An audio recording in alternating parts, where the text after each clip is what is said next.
Hi friends, today we're going to read The Library Lion by Michelle Knudsen. One day a lion came to the library. He walked right past the circulation desk and up into the stacks. Mr. McBee ran down the hall to the head librarian's office. "Miss Merriweather," he called. "No running," said Miss Merriweather without looking up. "But there's a lion," said Mr. McBee, "in the library." "Is he breaking any rules?" asked Miss Merriweather. She was very particular about rule breaking. "Well, no," said Mr. McBee, "not really." "Then leave him be."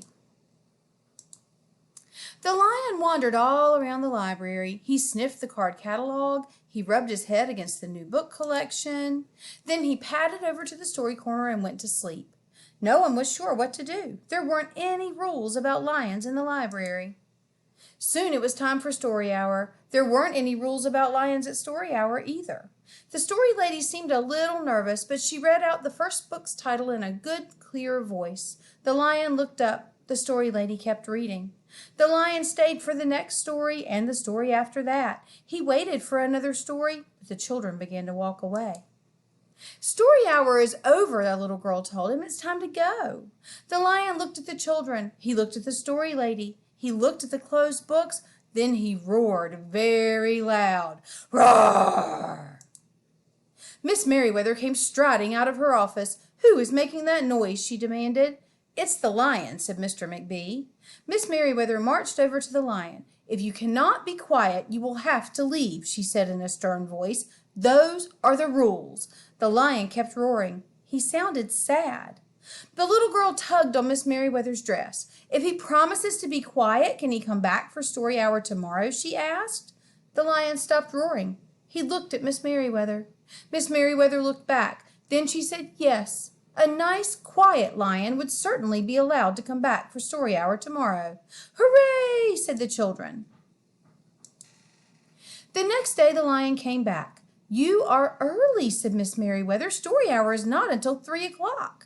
The lion did not budge. "Very well," said Miss Merriweather. "You might as well make yourself useful." She sent him off to dust the encyclopedias until it was time for story hour. The next day the lion came early again. This time Miss Merriweather asked him to lick all the envelopes for the overdue notices. Soon the lion began doing things without being asked. He dusted the encyclopedias, he licked the envelopes, he let small children stand on his back to reach books on the highest shelves. Then he curled up in the story corner to wait for story hour to begin. At first the people in the library were nervous about the lion, but soon they got used to having him around. In fact, he seemed very well suited for the library. His big feet were quiet on the library floor. He made a comfy backrest for the children at story hour, and he never roared in the library anymore. "What a helpful lion," people said. They patted his soft head as he walked by.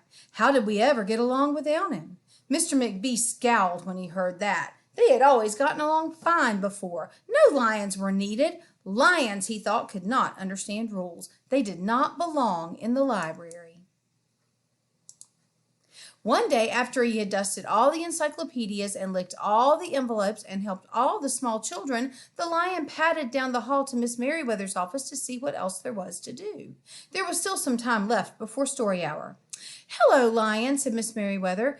"I know something you can do. You can bring a book back into the stacks for me. Just let me get it down from the shelf." Miss Merriweather stepped up onto the step stool. The book was just out of reach. Miss Merriweather stood on her toes. She stretched out her fingers.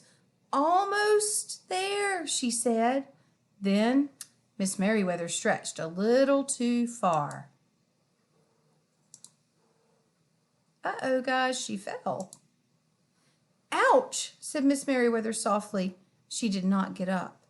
"Mr. McBee," she called after a minute. "Mr. McBee." But Mr. McBee was at the circulation desk. He could not hear her calling. "Lion," said Miss Merriweather, "please go and get Mr. McBee." The lion raced down the hall. "No running," Miss Merriweather called after him. The lion put his big front paws up on the circulation desk and looked at Mr. McBee. "Go away, lion," said Mr. McBee. "I'm busy." The lion whined. He pointed his nose down the hall toward Miss Merriweather's office. Mr. McBee ignored him. Finally, the lion did the only thing he could think of to do. He looked Mr. McBee right in the eye. Then he opened his mouth very wide, and he roared the loudest roar he had ever roared in his life. Roar! Mr. McBee gasped. "You're not being quiet," he said to the lion. "You're breaking the rules." Mr. McBee walked down the hall as fast as he could. The lion did not follow him. He had broken the rules. He knew what that meant. He hung his head and walked toward the doors. Mr. McBee did not notice. "Miss Merriweather," he called as he walked. "Miss Merriweather, the lion broke the rules. The lion broke the rules." He burst into Miss Merriweather's office. She was not in her chair. "Miss Merriweather?" he asked. "Sometimes," said Miss Merriweather from the floor behind her desk, "there is a good reason to break the rules, even in the library. Now please go call a doctor. I think I've broken my arm." Mr. McBee ran to call a doctor. "No running," Miss Merriweather called out after him. The next day things were back to normal, almost. Miss Merriweather's left arm was in a cast. The doctor told her not to work too hard. "I will have my lion to help me," Miss Merriweather thought. But the lion did not come to the library that morning. At 3 o'clock, Miss Merriweather walked over to the story corner. The story lady was just beginning a story for the children. The lion was not there. People in the library kept looking up from their books and computer screens, hoping they would see a familiar furry face, but the lion did not come that day. The lion did not come the next day either, or the day after that. One evening, Mr. McBee stopped by Miss Merriweather's office on his way out. "Can I do anything for you before I go, Miss Merriweather?" he asked her. "No, thank you," said Miss Merriweather. She was looking out the window. Her voice was very quiet, even for the library. Mr. McBee frowned as he walked away. He thought there was probably something he could do for Miss Merriweather after all. Mr. McBee left the library, but he did not go home. He walked around the neighborhood. He looked under cars. He looked behind bushes. He looked in backyards and trash cans and tree houses. Finally, he circled all the way back to the library. The lion was sitting outside looking in through the glass doors. "Hello, lion," said Mr. McBee.